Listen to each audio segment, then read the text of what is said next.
तुम्ही गावाला गेले. काल्याचं कीर्तन होतं, तुम्हाला प्रसाद घ्यायचा होता, काल्याच्या कीर्तन हजर राहायचं होतं, समारोपाचं कीर्तन होतं, पण सकाळीच तुम्हाला कुठेतरी गावाला जावं लागलं. तुम्ही गावाला गेले आणि गावाहून परत आले, पण येईपर्यंत उशीर झाला.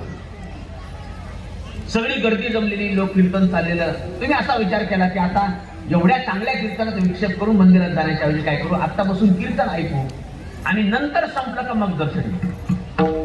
आणि शहाणा माणूस असाच निर्णय घेतो. तुम्ही थांबलात, कीर्तन संपलं, आभार वगैरे मानले, सत्कार झाला, जेवणाची पंगत बसायला कार्यकर्त्यांनी सूचना केली. तुम्हालाही जेवायचे, पण तुमचा नियम राहिला कोणता? दर्शन काय नो? हा, दर्शनाचा नियम राहिला. तुम्ही गावाला गेलते म्हणजे तुमच्या अंगावर कपडे कोणते होते? गावाला जायचे का घरी घालायचे? गावाला जायचे. तुम्ही गावाला गेले होते म्हणजे तुमच्या पायात चप्पल कोणती होती? गावाला जायची का घरी घालायची? गावाला जायची. आणि गावाला जायची चप्पल कीर्तनाला चालत चालत नाही का बरं? कीर्तनाला जर चांगली चप्पल घालून आलं तर चप्पल चोरीला जाते.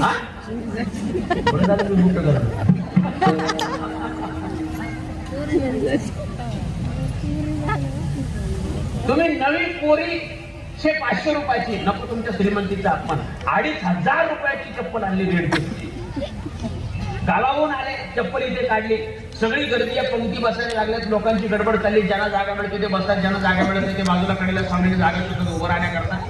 तुम्हाला पंक्तीला बसायचं, पण तुमचा नियम राहिला. तुम्ही दर्शना करता गेलात, पहिल्या पायरीवर दर्शन घेतलं, मंदिरामध्ये गेलात, पहिल्या चौकटीला जाऊन दर्शन घेतलं, गणपती बाप्पांचं पुढे गेलात, घंटा वाजवला, मारुतीराजाच्या समोर जाऊन उभं राहिलात. मारुतीराजाच्या समोर तुम्ही उभे आहेत, हात जोडले, पाय जोडले, मान खाली वाकवली, डोळे झाकले.